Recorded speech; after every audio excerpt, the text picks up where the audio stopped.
Salut à tous, c'est Cassie. Aujourd'hui, nous allons faire la recette du gâteau à la banane. J'ai préchauffé mon four à 180 degrés, chaleur tournante. J'ai déjà pesé mon sucre et maintenant je vais séparer mon blanc du jaune. Donc mettre le jaune dans le sucre et le blanc dans un autre récipient. Je vais maintenant fouetter quelques minutes.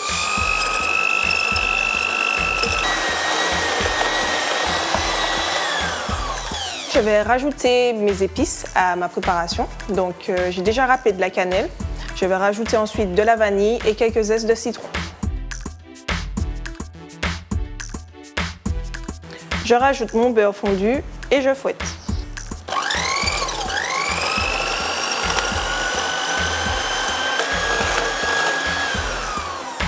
Dans cette recette, j'ai mis comme épices la cannelle, de la vanille, un peu de zeste de citron, mais n'hésitez pas à booster vraiment en épices. Vous pouvez aussi rajouter un bouchon de rhum vieux, pourquoi pas. Je rajoute maintenant ma farine et bien sûr je fouette. Dans cette farine, j'ai préalablement ajouté un demi-sachet de levure chimique.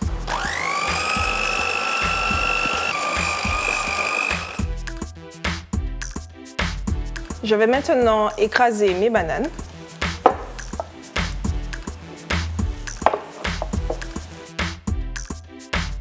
Pour cette recette, je vous conseille d'utiliser des bananes bien mûres car elles sont plus sucrées. Du coup, vous pourrez ajuster la quantité de sucre. Et je rajoute mes bananes.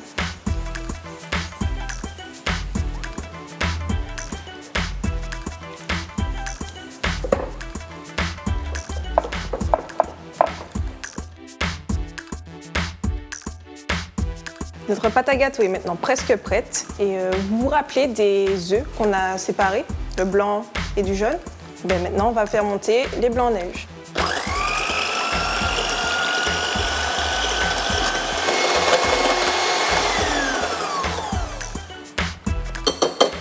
Il ne me reste plus qu'à rajouter mes blancs neige dans ma pâte, bien sûr délicatement.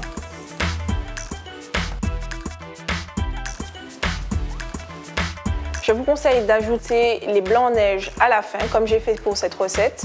Votre gâteau sera un peu plus moelleux. Notre pâte est maintenant prête. Nous allons garnir nos moules et les enfourner pendant à peu près 30-35 minutes. Si vous n'avez pas de moule en carton comme ceci, il faudra beurrer et fariner vos moules.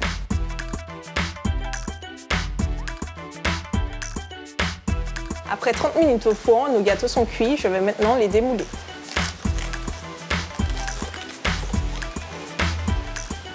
Pour plus de gourmandise, vous pouvez accompagner ce gâteau, pourquoi pas, d'une boule de glace de vanille ou de la chantilly au coco de Titoune. La recette est sur le blog.